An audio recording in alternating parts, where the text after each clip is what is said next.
விவசாயி, mechanic, engineer, இப்படி அப்பாக்கள் யாரா இருந்தாலும் அவங்க கனவெல்லாம் அவங்க பசங்களுக்கு ஒரு best college. AAA College of Engineering and Technology, Sivakasi. Counseling code 4680.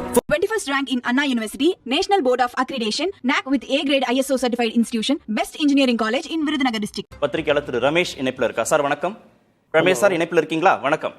வணக்கம். வணக்கம். நேற்று திரு அமித்ஷாவோடு திரு EPS சந்திப்பை நடத்தி இருக்கிறார். சந்திப்பு முடிந்த உடனேயே 2026 தமிழ்நாட்டில் NDA கூட்டணி ஆட்சின்னு அவர் ட்விட்டர்ல பதிவிடுறார் திரு அமித்ஷா. இன்று காலை செய்தியாளர்கள்ட்ட பேசும்போது திரு EPS கூட்டணி தொடர்பாக எதுவுமே பேசல, தமிழ்நாட்டுக்கான நலன் குறித்து பேசணும்ன்றாரு. பாஜக கூட்டணி தொடர்பான ஒரு இறுதி நிலைப்பாடு அதிமுக எடுக்காத நிலையிலேயே பாஜக அழுத்தம் கொடுப்பதாக புரிந்து கொள்ளணுமா இந்த முரண்பட்ட நிலைப்பாடுகள் மூலமா? முதலில் திரு எடப்பாடி பழனிசாமி அவர்கள் நேரம் கோரி போனாரா அல்லது அங்கிருந்து அவர் வரவழைக்கப்பட்டு வருமாறு கோரப்பட்டு போனாரா என்பது தெளிவுபடுத்தப்பட வேண்டும். இரண்டாவது, அதிமுக 2024 பாஜகவோடு சேராத போது அதன் பிறகு அந்த நாடாளுமன்ற தேர்தலில் அதிமுக படுதோல்வி கண்டடைந்த பிறகு திரு எடப்பாடி பழனிசாமி அவர்களும் சரி, அந்த கட்சியின் சார்பில் அடிக்கடி செய்தியாளர்களை சந்திக்கிற திரு ஜெயக்குமாரும் சரி, 2026 தேர்தலிலும் எங்கள் நிலை மாறாது என்றார்கள். அது மட்டுமல்ல, 2029 கூட மாறாது என்றார்கள். இப்போது கொள்கை வேறு கூட்டணி வேறு என்ற ஒரு புதிய விளக்கத்தை திரு எடப்பாடி பழனிசாமி அளிக்க வேண்டிய அவசியம் என்ன? பழைய நிலையில் உறுதியாக இருக்கிறீர்களா என்று கேட்டதற்கு ஏன் நேரடி பதில் இல்லை? ஆகவே திரு எடப்பாடி பழனிசாமியிடம் தடுமாற்றம் வெளிப்பட்டிருக்கிறது. 1.5 மணி நேரம் பேசிவிட்டு கூட்டணி பற்றி பேசவில்லை என்று சொல்லுகிற கதையை யாரும் நம்ப மாட்டார்கள். ஆகவே கூட்டணியின் கட்டாயத்தை திரு எடப்பாடி பழனிசாமி உணர்ந்திருக்கிறார்.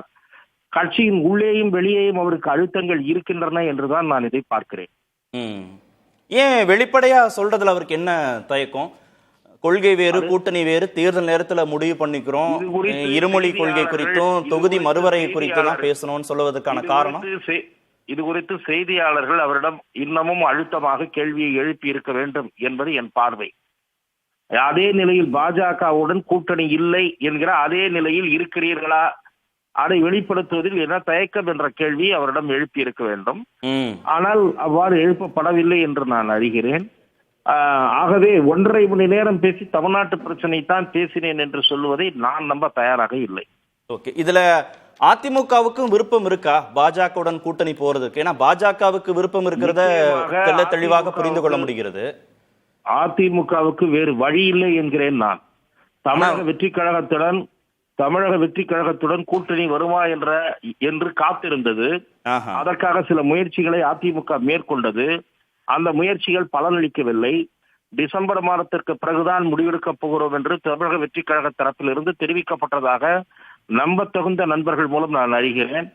ஆகவே அது தவிர தமிழக வெற்றி கழகம் சம அளவில் இடங்கள் எதிர்பார்க்கப்படுவதாகவும் அதிமுகவுக்கு தகவல் வந்தது.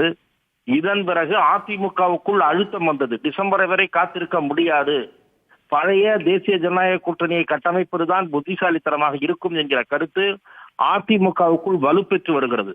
இந்த நிலையில்தான் திரு எடப்பாடி பழனிசாமி இப்போது குரலை மாற்றி இருக்கிறார் என்று நான் பார்க்கிறேன். நன்றி சார், இணைப்பிலிருந்து உள்ள கருத்துக்களை பதிவு செய்ததுக்கு நன்றி. விவசாயி, மெக்கானிக், இன்ஜினியர், இப்படி அப்பாக்கள் யாரா இருந்தாலும் அவங்க கனவெல்லாம் அவங்க பசங்களுக்கு ஒரு best college. AAA College of Engineering and Technology, Sivakasi. Counseling code 4680. 21st rank in Anna University, National Board of Accreditation, NAC with A grade ISO certified institution, Best Engineering College in Virudhunagar district.